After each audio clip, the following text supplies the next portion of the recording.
Welcome back, focused learners. Look, I'm absolutely thrilled you're here for today's explainer because we are going on a serious deep dive into the true origins of our emotional struggles.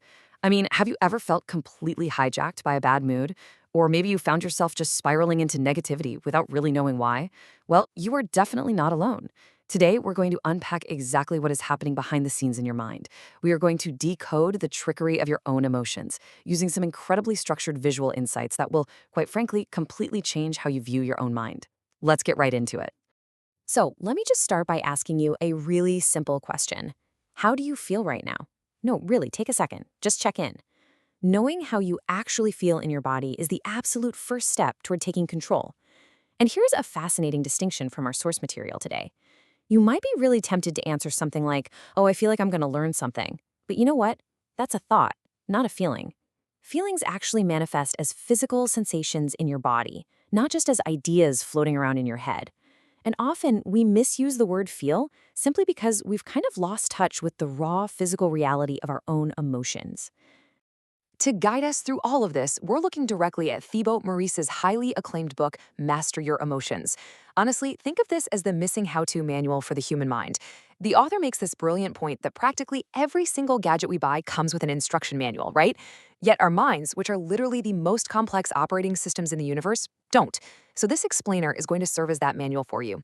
We're going to synthesize the core foundations from the book's opening chapters. Okay, let's dive into this. Here is our roadmap for today. 1. The happiness myth. 2. Wired for survival. 3. The trap of the ego. 4. The true nature of emotions. And 5. Breaking the spell. Starting right off with section 1, the happiness myth. Why expecting to be happy is actually a huge trap.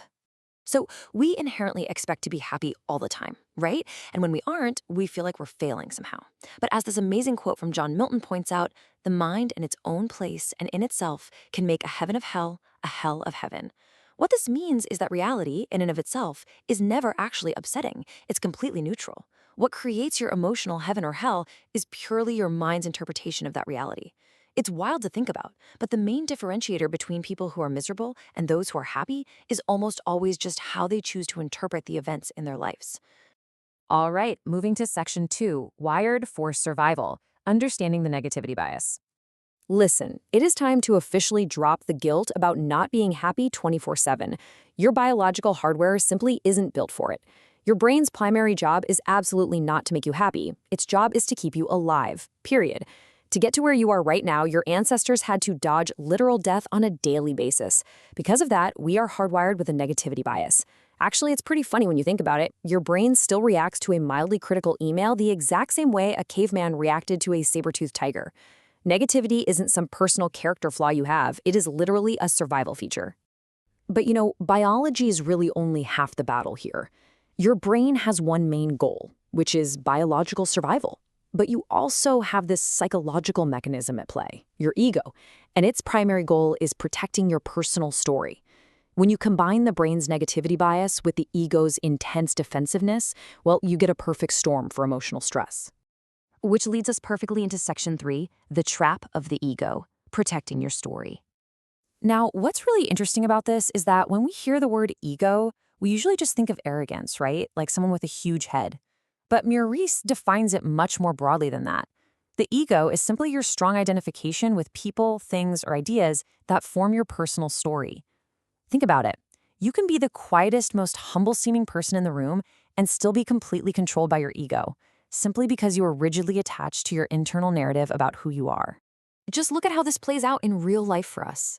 Because the ego's entire job is to protect your story, it reacts intensely to any perceived threat. You get deeply, deeply upset when life doesn't unfold exactly according to the script you wrote in your head. Or you become incredibly defensive, maybe even angry, the very moment someone challenges one of your core beliefs. And that's not your biological brain reacting to a physical predator anymore. That is your ego fighting for the pure survival of an idea. Let's shift gears a bit. Section 4, the true nature of emotions. They're tricky and they are temporary. The author includes an incredible perspective here that I absolutely love. He says, an emotion usually represents an amplified, energized thought pattern. It wants to take you over. And this just brilliantly illustrates the tricky, almost parasitic nature of emotions. They are these unpredictable, deeply energetic forces. If you aren't paying close attention, if you aren't truly present in the moment, that energized thought pattern is going to swoop in and completely overpower your rational mind. So here is literally your ultimate tool for empowerment. Emotions are simply like clothes you wear for a while. They aren't you. I mean, if you actually were your sadness, you would be sad every single second of your entire existence. But you aren't. You are the consciousness that's just temporarily experiencing it. Separating your core identity from these emotional outfits, realizing that you can take them off, is the absolute key to freedom. Finally, we reach Section 5, Breaking the Spell, the emotion formula. So this is the exact formula for how a fleeting, random thought becomes a heavy, long-term emotion. Step 1, interpretation. An event happens and you immediately attach a meaning to it. Step 2, identification. You merge that thought with your ego, making it a solid part of your personal story. And step 3, repetition. You just keep dwelling on it, playing it on a loop. To break the spell, you simply have to interrupt this formula. Change the interpretation, stop identifying with it, or just cut off the repetition entirely. So what does this all mean for you? It leaves us with this final provocative thought to take away. Look, we are all going to have emotional highs and lows. The source material makes it abundantly clear. The key is what we actually do with our lows. Are you using your emotions as signals to learn and grow, or are you just letting your ego use them to beat yourself up? The next time you feel that heavy wave of negativity washing over you, just remember, it is just a survival instinct. It's just a temporary outfit. Step back, break the spell, and take your power back. Thank you so much for learning with me today, and I'll see you in the next explainer.